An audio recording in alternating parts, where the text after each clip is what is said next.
Oh, Darling was clearly, clearly not as a song Paul's finest moment, because it was clearly derivative. It was definitely back to the 50s sort of songwriting and style. But what I vividly remember is that he would come in every day and sing it just once. He said that the only way that he was going to get a good take of it was to sort of emulate the atmosphere of being on the road and singing every night, and getting hoarser and hoarser every day. So he would, I mean, he didn't sing it just once, maybe sang it 2 or 3 times, and he said, well, no, I didn't get it today, maybe tomorrow. And he'd come in, first thing, just go out and sing. And he was very fussy about getting the right kind of tape echo in his ears, to get that old Elvis-y, Buddy Holly sort of sound in his headphones while he was singing. So he didn't just want it on tape, he wanted to actually be able to hear it in the studio for himself. They were very demanding, the Beatles, about what they heard. Some of the, and it was, the technology was limited in those days. I mean, as you may know, a lot of the White Album was actually recorded recorded on 8-track on a 4-track desk, and major replugging operations had to take place to go from record to playback. And but by the time we were doing Oh Darling and those other tracks on Abbey Road, there was an 8-track desk there. It was the first solid-state desk to go into Abbey Road. But you mentioned earlier the atmosphere between Let It Be and Abbey Road. I mean, you could see from the pictures in the booklet for Let It Be that they all had pretty long faces. They didn't really want to be there. And I think had I been a little more perceptive, I could have seen that the breakup was really going to come very soon, because they just didn't enjoy each other's company.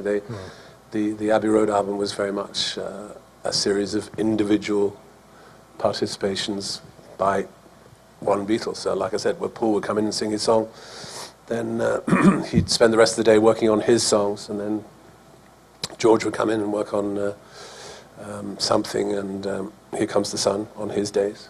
And then John would come and do his songs. And so you'd very rarely see them together. After the basic tracks were done, they just wanted to work on their own.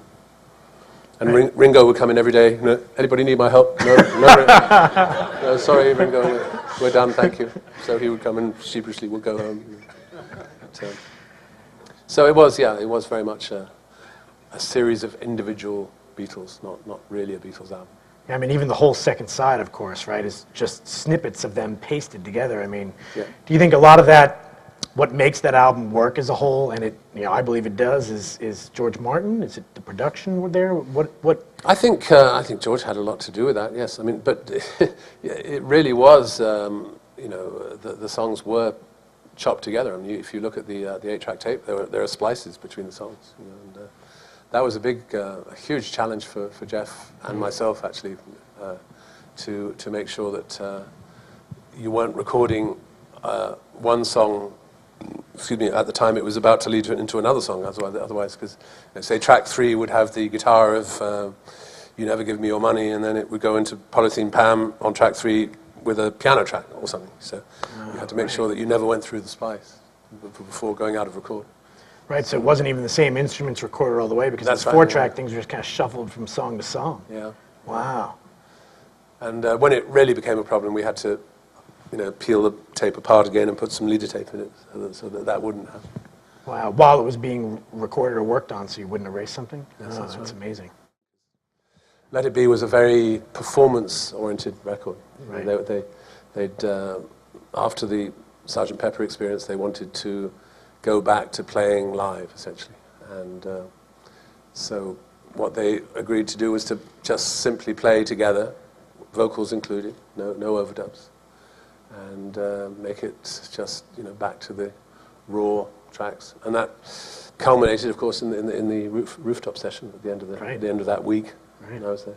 It was all for a short period. I mean, this was just a few days that the Let It Be album was recorded, and 3 or 4 of the master takes on the album ended up from the rooftop session, because the excitement and the adrenaline just from that rooftop thing was amazing.